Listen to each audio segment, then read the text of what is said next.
Chapter number 1। ये first chapter है जो कि आप अकाउंट्स की बुक्स में पढ़ने वाले हो। तो चलिए स्टार्ट करते हैं बिना किसी देरी के इस चैप्टर को। तो चैप्टर में सबसे पहले डेफिनेशन दे रखी होती है अकाउंटिंग की। What do you mean by accounting?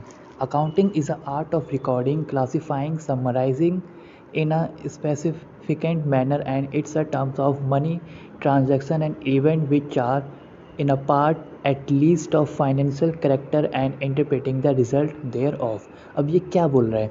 इसका मतलब है कि अकाउंटिंग एक आर्ट है किसी चीज़ को रिकॉर्ड करने का, क्लासिफाई करने का, समराइज़ करने का। रिकॉर्ड का मतलब होता है रिकॉर्ड करना, मतलब कि हर एक चीज़ का डेटा रखना अपने पास डेली बेसिस का। फॉर एग्ज़ाम्पल कि आप स्कूल जा रहे हो और आपकी टीचर स्कूल में अटेंडेंस लेते हो, उसको क्या बोलते हैं कि वो अपने पास हर एक बच्चे का रिकॉर्ड रखती है। तो वैसे अकाउंटिंग में भी होता है। अकाउंटिंग में आप रिकॉर्ड्स रखते हो, क्लासीफाई करते हो, क्लासिफिकेशन होता है इसमें। क्लासिफिकेशन का मतलब होता है चीज़ों को सिमिलराइज वे में सेपरेट कर देना, मतलब कि अलग अलग कर देना। क्लासीफाई होता है। समराइजिंग का मतलब होता है किसी चीज़ को संक्षिप्त करके लिखना, यानी कि छोटा करके लिखना। समराइजिंग में आपका जैसे कि चैप्टर के पीछे समरी दे रखी होती है, उसी को समराइजिंग बोलते हैं। In a significant manner, significant manner का मतलब होता है एकदम प्रॉपर वे में पहले रिकॉर्डिंग की जाएगी, क्लासीफाई होगा, फिर समराइजिंग होगी इन अ सिग्निफिकेंट मैनर।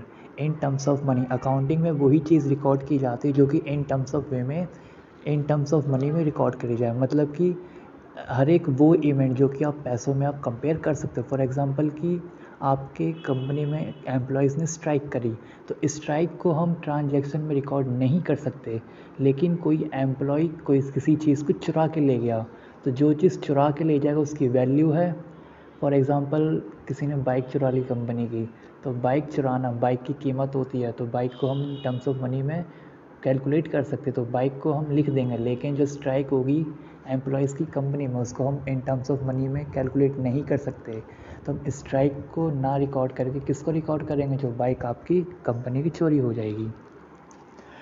फिर आता है सम कैरेक्टरिस्टिक्स ऑफ अकाउंटिंग्स के क्या क्या कैरेक्टरिस्टिक्स होते हैं। पहला बता रहा है identifications of financial transaction and event. सबसे पहले हम आइडेंटिफाई करते हैं कि कौन कौन से ट्रांजैक्शंस आपके इन टर्म्स ऑफ मनी में हैं और कौन सी नहीं है। पहला काम क्या होता है? पहला काम यही होता है कि आपकी कंपनी में या फिर आपके बिजनेस में जो भी इवेंट्स हो रहे हैं उनको क्लासिफाई करना और इन टर्म्स ऑफ वाली ट्रांजैक्शंस को रिकॉर्ड करना। देन आता है मेजरिंग द आइडेंटिफाइड ट्रांजैक्शन।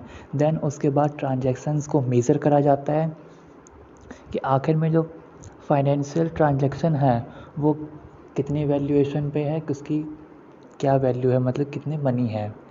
उसके बाद उसे रिकॉर्ड करा जाता है। रिकॉर्डिंग आपकी जर्नल में की जाती है। तो रिकॉर्डिंग का मतलब होता है चीज़ों को लिखना। जो ट्रांजैक्शन आपकी कंपनी में हो उसको रिकॉर्ड करना है, किसी नोटबुक में लिख लेना कि इतने तारीख को हमने ये ट्रांजैक्शन की। फॉर एग्ज़ाम्पल कि आपकी कंपनी ने मशीन को परचेज़ करा, तो मशीन को परचेज़ करने की एंट्री की जाती है। तो जब हमने मशीन को परचेज़ करने की एंट्री की तो उसको हम क्या बोलेंगे? रिकॉर्डिंग करना। देन आता है उसके बाद क्लासिफिकेशन का मतलब मैंने पहले बता दिया था। क्लासिफिकेशन का मतलब ही यही होता है किसी चीज़ को क्लासिफाई करना, सेपरेट कर देना, सेम ग्रुप की कैटेगरीज को सेम ग्रुप में लाके डाल देना। अभी तक के लिए फ़िलहाल इतना ही बताता हूँ। ऐसी और भी नेक्स्ट वीडियो के लिए आप हमें फॉलो कीजिए और सब्सक्राइब कीजिए चैनल के लिए। तब तक के लिए धन्यवाद।